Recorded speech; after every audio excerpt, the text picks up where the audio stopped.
جی السلام علیکم، امید ہے کہ آپ سب لوگ خیریت سے ہوں گے۔ الیکشنز کے حوالے سے سپریم کورٹ نے کیا کہا ہے، آج بڑی امپورٹنٹ ڈیٹیلز ہیں، وہ آپ سے شیئر کروں گا۔ پی ٹی آئی کو چھوڑنے کے لیے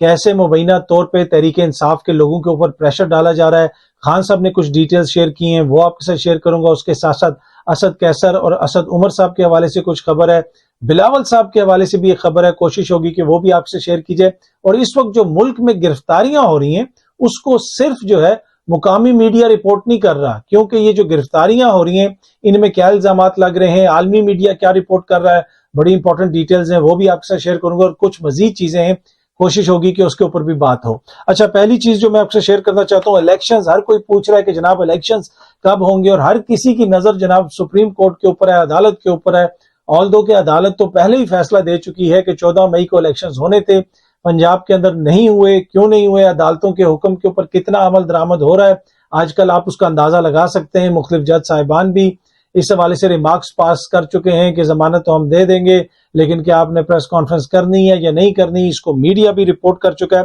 اب جو سپریم کورٹ کے اندر آج مقدمہ تھا پورے ملک میں 1 تاریخ کے اوپر انتخابات ہونے کے حوالے سے، اس میں سپریم کورٹ نے اس میں یہ کہا ہے کہ جی توقع ہے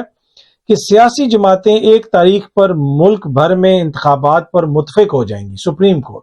آئین پہ متفق نہیں ہوئے، جو آئین کہہ رہا ہے کہ 90 روز کے اندر انتخابات ہونے ہیں، آپ نے نہیں کروائے جو سیاسی جماعتوں نے، حکومت نے، تو یہ کس طرح 1 تاریخ پہ متفق ہو جائیں گے؟ یہاں پہ تو عدالت سے تو قوم یہ ایکسپیکٹ کر رہی ہے بڑے احترام کے ساتھ کہ جناب حکومت کو کہیں کہ آپ نے یہ کام نہیں کیا، انتخابات نہیں کروائے، اس روز انتخابات ہونے تھے، آئین یہ کہتا ہے، 90 روز کی جو شک ہے وہ یہ کہتی ہے، ہمارا جو فیصلہ تھا 14 مئی والا وہ یہ کہتا ہے۔ لیکن یہاں پہ عدالت نے کہا کہ جی توقع ہے کہ تمام سیاسی جماعتیں 1 تاریخ کے اوپر متفق ہو جائیں گی، تو ہم بھی پھر یہی امید کرتے ہیں اور ہم بھی یہی توقع کرتے ہیں کہ آئین اور قانون جو ہے وہ مزید جو ہے نہیں توڑا جائے گا اور انتخابات کروا دیے جائیں گے۔ لیکن یہ فیصلہ جو سپریم کورٹ سے آیا ہے، پہلے کہا جا رہا تھا کہ توہین عدالت کی تلوار لٹک رہی ہے، وہ ابھی بھی وہیں پہ ہیں ساری چیزیں، ابھی اس کی مزید جو ہے جسے آپ کہتے ہیں سماعت وغیرہ ہونی ہے، اس سے ریلیٹڈ اور مقدمات بھی وہاں پہ چل رہے ہیں۔ لیکن حالیہ عرصے میں ہم نے دیکھا کہ عدالتیں جو مرضی کہتی رہیں، حکومت جو کچھ کر رہی ہے وہ آپ کے بھی سامنے، اور اب سپریم کورٹ نے بھی کہہ دیا کہ انہیں توقع ہے کہ سیاسی جماعتیں متفق ہو جائیں گی، تو ہمیں بھی یہ توقع ہے کہ جناب شاید ہمیں بھی ہمارے ووٹ کا حق مل جائے اور یہ جو حکومت ہے یہ انتخابات کروا دے۔ اچھا، ایک اور چیز جو آپ سے شیئر کرنی ہے وہ بڑی امپورٹنٹ ہے، عمران خان صاحب نے کچھ ڈیٹیلز شیئر کی ہیں کہ ہمارے لوگوں کے اوپر کیسے دباؤ ڈالا جا رہا ہے جماعت چھوڑنے کے لیے، اور یہ جو الیکشنز نہیں کروائے جا رہے، اس حوالے سے بھی ایک رائے یہ پائی جاتی ہے کہ پاکستان تحریک انصاف کو پہلے کمزور کرنا ہے، بالکل اس حالت میں لے کے آنا ہے کہ وہ الیکشن لڑنے کے قابل نہ رہیں اور پھر الیکشنز میں جایا جائے۔ اچھا، خان صاحب نے یہ ایک ٹویٹ کی ہے اور اس ٹویٹ کو انہوں نے انگلش میں بھی ساتھ اس کا ترجمہ بھی لگایا ہے، ان کو یہ ایک میسج آیا ہے، انہوں نے لکھا ہے کہ اس قسم کے جو میسج ہیں وہ مجھے مل رہے ہیں، جبری علیحدگیوں کے پیچھے اس قسم کا دباؤ کا فرما ہے۔ یہ انہوں نے اردو میں ٹویٹ کی، اس کے ساتھ ساتھ انہوں نے انگلش میں بھی ٹویٹ کی، this is the sort of pressure behind forced divorces, ٹھیک ہے کہ نہیں؟ اور اس میں جو ان کو میسج آیا وہ میں آپ کو پڑھ کے سناتا ہوں، اس کا انہوں نے انگلش ترجمہ بھی ٹویٹر کے اوپر ساتھ لگایا۔ چیئرمین صاحب السلام علیکم، چیئرمین عمران خان صاحب، پریشر بہت برداشت کیا لیکن اب برداشت سے باہر ہو گیا ہے، اب بات کاروبار سے بڑھ کر گھروں کی خواتین تک پہنچ گئی ہے، اب کوئی اور راستہ نہیں، بغیر پریس کانفرنس کے کبھی نہیں سوچا تھا ایسا ہوگا، اب 2 آپشن ہے میرے پاس، یا تو خودکشی یا پریس کانفرنس کروں۔ چیئرمین صاحب، میں آپ کے ساتھ شروع سے ہوں، جب آپ نے پہلا میاں والی سے الیکشن لڑا، اللہ آپ کی مدد فرمائے، آمین۔ یہ خان صاحب نے کہا ہے کہ اس طرح ان کے لوگوں کے اوپر مبینہ طور پہ پریشر ڈالا جا رہا ہے، یہ میسج انہوں نے شیئر کیا ہے ان کے اوپر واٹس ایپ کے اوپر، ان کو یہ میسج آیا ہے، یقیناً ان کے فون کے اوپر ہوگا، یہ بھی پتہ چلایا جا سکتا ہے کہ کہاں سے آیا ہے، ساتھ انہوں نے انگلش ترجمہ بھی کر دیا، پوری دنیا بھی دیکھ رہی ہے، اور وہ یہ کہہ رہے ہیں کہ جناب اس طرح کا پریشر ڈالا جا رہا ہے، فیملیز کو تنگ کیا جا رہا ہے، لوگوں کو گرفتار کیا جا رہا ہے۔ ہم نے دیکھا تھا کہ شہریار آفریدی کی گرفتاری ہوئی، ساتھ ان کی بیگم کی بھی گرفتاری ہو گئی، اور اب عدالت نے کہا ہے کہ شہریار آفریدی کی گرفتاری کو غیر قانونی قرار دے دیا ہے، اور اس کے ساتھ ساتھ یہ بھی کہا گیا ہے کہ ان کی جو وائف ہیں ان کی گرفتاری کو بھی غیر قانونی قرار دیا گیا تھا، اور اس سے پہلے عمران خان صاحب کی گرفتاری کو بھی غیر قانونی قرار دیا گیا تھا۔ اچھا، یہ جو گرفتاریوں کا سلسلہ ہے اس کے اوپر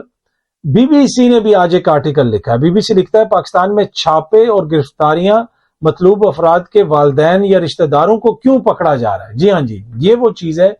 کہ گھر کے لوگوں کو کیوں پکڑا جا رہا ہے. جو میسج میں بھی آئی نا بات کہ گھر کی خواتین تک بات آ گئی ہے, دیگر لوگوں تک بات آ گئی ہے, دیگر لوگوں کو ٹارگٹ کیا جا رہا ہے. میاں اسلم اقبال ہیں, انہوں نے بھی آپ دیکھا ہوگا کہ کل ایک ٹویٹ کی, ایک پیغام جاری کیا. پاکستان تحریک انصاف کے وہ لیڈر ہیں پنجاب سے, کہ جناب ان کی بیٹی کے جہیز کا سامان تھا وہ پولیس اٹھا کے لے گئی, جس قسم کا رویہ رکھا گیا, انتہائی سنگین الزامات انہوں نے بھی لگائے. اب بی بی سی یہ لکھ رہا ہے اور بی بی سی یہ رپورٹ کر رہا ہے کہ پاکستان میں چھاپے اور گرفتاریاں مطلوب افراد کے والدین یا رشتہ داروں کو کیوں پکڑا جا رہا ہے. یہ بی بی سی بھی کوشچن اٹھا رہا ہے, اس لیے کہ انہوں نے مختلف لوگوں سے بات کی اور اس بات چیت کے اندر یہ چیز سامنے آئی ہے کہ جناب ایسے جو ہے لوگوں کو پکڑا جا رہا ہے. ندیم افضل چند صاحب سے انہوں نے بات کی, بی بی سی نے سٹوری کے اندر اس کا ذکر ہے. انہوں نے کہا کہ جناب میں نے تو پہلے ہی تحریک انصاف چھوڑ دی تھی, اور اس کے ساتھ ساتھ میرے جو بھائی ہیں وہ تحریک انصاف کے, ان کے اوپر بھی پریشر تھا کہ وہ پریس کانفرنس وغیرہ کریں, لیکن وہ ویسے ہی علیحدہ ہو چکے ہیں اور میں بھی حق اور سچ کی بات کر رہا ہوں. اس وجہ سے میرے والد کو گرفتار کیا گیا. آپ کو پتا ہے کہ گزشتہ روز ندیم افضل چند صاحب کے والد کو پکڑا گیا, اس کے ساتھ ساتھ عماد اظہر صاحب کے والد کو اٹھا کے لے گئے. اس کے علاوہ بہت سارے دیگر جو لوگ ہیں ان کو بھی اسی طرح ان کے جو فیملی ممبرز ہیں ان کو پکڑا گیا, اور اس کے اوپر اب عالمی میڈیا بھی کوریج کر رہا ہے, عالمی میڈیا بھی اس کو رپورٹ کر رہا ہے. انسانی حقوق کے ادارے ان سب چیزوں کا نوٹس لے رہے ہیں. ہیومن رائٹس واچ جو ہے وہ ڈیلی کی بنیاد پہ یہ بیان جاری کر رہی ہے, ٹویٹ کر رہی ہے کہ فوجی عدالتوں میں مقدمات نہ چلیں. اور یہ جو سب کچھ ہو رہا ہے یہ ایک جمہوری دور میں ہو رہا ہے. یہ بلاول صاحب کی جمہوریت میں ہو رہا ہے, شہباز شریف صاحب کی جمہوریت میں ہو رہا ہے, مریم بی بی کی جمہوریت میں ہو رہا ہے, اسفند یار ولی صاحب کی جمہوریت میں ہو رہا ہے, مولانا صاحب کی جمہوریت میں ہو رہا ہے, اور پوری دنیا اس کو رپورٹ کر رہی ہے. اب یہ جو بی بی سی نے کوشچن اٹھایا, یہ کیوں کوشچن اٹھایا؟ اس لیے کہ پوری دنیا دیکھ رہی ہے کہ کس طریقے سے جناب فیملی ممبرز کو بھی ٹارگٹ کیا جا رہا ہے, ان کے بزنسز کو ٹارگٹ کیا جا رہا ہے, اور مبینہ طور پہ بہت سارے انسانی حقوق کی خلاف ورزیاں ہو رہی ہیں جن کے الزامات لگ رہے ہیں. اچھا, جہاں پہ لوگوں کے اوپر اس طرح دباؤ ڈالا جا رہا ہے کہ وہ اپنی جماعت کو چھوڑیں, بہت سارے لوگ چھوڑ بھی چکے ہیں, جا بھی چکے ہیں. اسد کیسر اور اسد عمر صاحب نے یہ کہا ہے کہ ہمارا جہانگیر ترین صاحب سے کوئی رابطہ نہیں ہے. بہت سارے لوگ یہ کہہ رہے تھے کہ وہ بھی جہانگیر ترین کے گروپ میں جا رہے ہیں. اس وقت بڑا مسئلہ یہ بنا ہوا ہے کہ جو بھی اگر کوئی کسی پریشر میں آ کے جماعت کو چھوڑ بھی رہا ہے وہ جہانگیر ترین کی طرف نہیں جا رہا. جہانگیر ترین صاحب کا جو جہاز ہے وہ اس وقت چنگ چی بن چکا ہے, کوئی اس پہ بیٹھنے کے لیے تیار نہیں. اور وجہ وہی ہے کہ ووٹ تو عمران خان کا ہے, جہانگیر ترین کا ووٹ تو ہے نہیں ہے. میری بھی فواد چودھری صاحب سے بھی بات ہوئی تھی, میں نے پہلے بھی ذکر کیا تھا, انہوں نے بھی مجھے کہا کہ یار ہمارے حلقے میں تو ہم تو الیکشن ہار جائیں گے, ہم ترین صاحب کی پارٹی میں جا کے کیا کریں گے. اسی وجہ سے ان کی کوشش ہے کہ جناب کوئی اندر ہی کوئی گروپ بن جائے مختلف لوگوں کی. مراد راز صاحب, کرنل ہاشم ڈوگر صاحب, اور پھر ہم نے دیکھا کہ 3 معزز شخصیات ادھر بھی گئیں, اڈیالہ جیل بھی گئیں, شاہ محمود قریشی صاحب سے بھی ملاقات کی, اس لیے کہ سمجھ آ گیا کہ ووٹ عمران خان کا ہے, ووٹ نہیں ٹوٹ رہا. اور اب اسد کیسر اور اسد عمر نے بھی کہا کہ ترین سے ہمارے کوئی رابطے نہیں ہیں, ترین صاحب سے. تو یہ اس وقت کی سچویشن ہے کہ یہاں پہ آ کے چیزیں جو ہیں وہ پھنسی ہوئی ہیں. اچھا, ایک اور چیز جو میں آپ سے شیئر کرنا چاہتا ہوں کہ اسلام آباد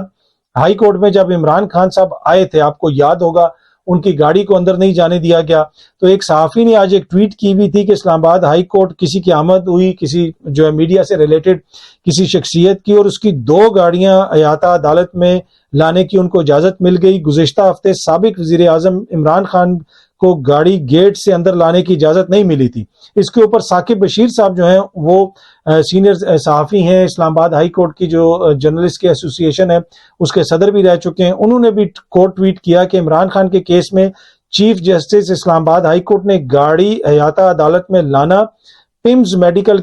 بورڈ کی رپورٹ سے مشروط کیا تھا. اس کے علاوہ گاڑی احاطہ عدالت میں لانے کی اجازت نہیں دی گئی تھی. تو یہاں پہ کوئی میڈیا سے ریلیٹڈ کوئی شخصیت تھی, اور وہ جو ہے خان صاحب کی مخالف شخصیت بھی آپ اسے کہہ سکتے ہیں, خان صاحب کے بڑے ناقد ہیں آپ یہ بھی کہہ سکتے ہیں. وہ 2 گاڑیاں لے کے اسلام آباد ہائی کورٹ کے احاطہ عدالت کے اندر پہنچ گئے, اور اس کے اوپر پھر صحافی یہ کوسچنز کر رہے ہیں. وہ کون سی شخصیت ہے یہ امپورٹنٹ نہیں ہے, امپورٹنٹ یہ ہے کہ ملک کے سابق وزیر اعظم کے ساتھ جو سلوک کیا جا رہا ہے, جس قسم کا دباؤ ان کی جماعت پہ ڈالا جا رہا ہے, جس قسم کی گرفتاریاں ہو رہی ہیں, اور جس طرح کا چیزیں ہم رپورٹ کر رہے ہیں اور دیکھ رہے ہیں, وہ جو ہے نا یہ اسی کا ایک تسلسل ہے کہ ان کی گاڑی کو تو اندر نہیں آنے دیا گیا, دیگر کسی معزز شخصیت کی گاڑی کو اندر آنے دیا گیا. یہ یہاں پہ بڑا کوسچن ہے. اچھا, بلاول صاحب جناب پہنچ چکے ہیں بغداد. جی ہاں جی, بلاول آپ کے بغداد پہنچ گئے ہیں. وہاں پہ وہ پاکستان کے لیے بہت بڑا کوئی کارنامہ کریں گے, پاکستان کے لیے وہاں سے وہ کوئی آرڈر لیں گے ایکسپورٹس کا کہ $15 بلین کی ایکسپورٹس ہوں گی. اور وہ جس طرح آپ کو یاد ہے نا, یہ سارے وہ ادھر گئے تھے سوئٹزرلینڈ جنیوا میں, اور انہوں نے کہا تھا کہ $9 بلین اکٹھا ہو گیا. یہ کچھ مہینے پہلے کی بات ہے کہ 9 بلین ڈالر اکٹھا ہو گیا اور ہم نے اس کو کہا تھا کہ ان کو $1 نہیں ملے گا, $1 نہیں ملے گا, یہ صرف پلیجز ہیں جو اوور دا ایئرز ہوں گی, اور کچھ چیزوں میں تو آ کے وہ لوگ خود انویسٹ کریں گے جو ڈونر ایجنسیز وغیرہ ہیں. تو اس وقت بہت سارے لوگ کہہ رہے تھے کہ دیکھیں جی دیکھیں یہ دیکھیں کیسا یہ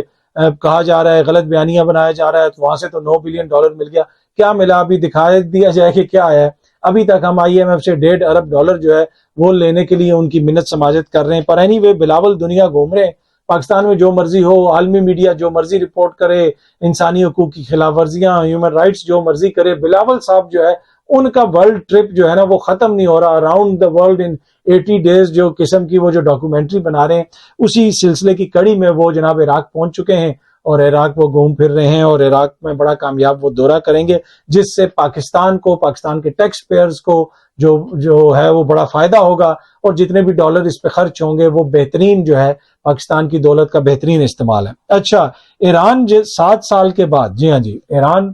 7 برس کے بعد سعودی عرب میں اپنا سفارت خانہ کھول رہا ہے. اب اس وقت جو ریجنل چیزیں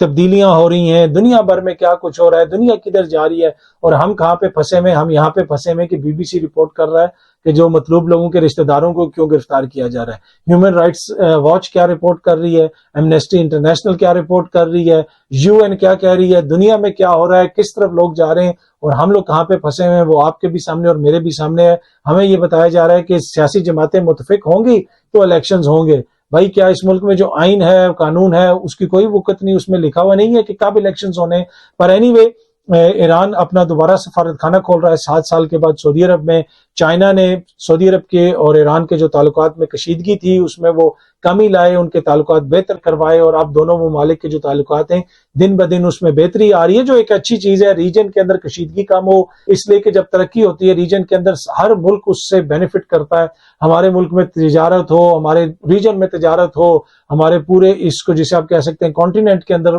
جو ہے حالات بہتر ہوں, تو اس سے پاکستان کو بھی فائدہ ہوگا. لیکن جہاں پہ دنیا بھر میں یہ سب کچھ ہو رہا ہے, یہ چیزیں آگے بڑھ رہی ہیں, پاکستان کہاں پہ پھنسا ہوا ہے وہ میں نے آپ کو بتا دیا کہ پاکستان اس وقت کہاں پہ پھنسا ہوا ہے. پاکستان یہاں پہ پھنسا ہوا ہے کہ عماد اظہر نہیں مل رہا, اس کے والد کو اٹھا لو. تو یہ ہے جی اب تک کی صورتحال. اس میں جو بھی مزید تبدیلیاں ہوں گی, اگر کوئی مزید پیش رفت ہوتی ہے تو ہماری کوشش ہوگی آپ کو اپڈیٹ رکھا جائے. امید ہے کہ یہ ویڈیو آپ کو پسند آئی ہوگی. بہت جلدی آپ سے دوبارہ ملاقات ہوگی. Thank you so much.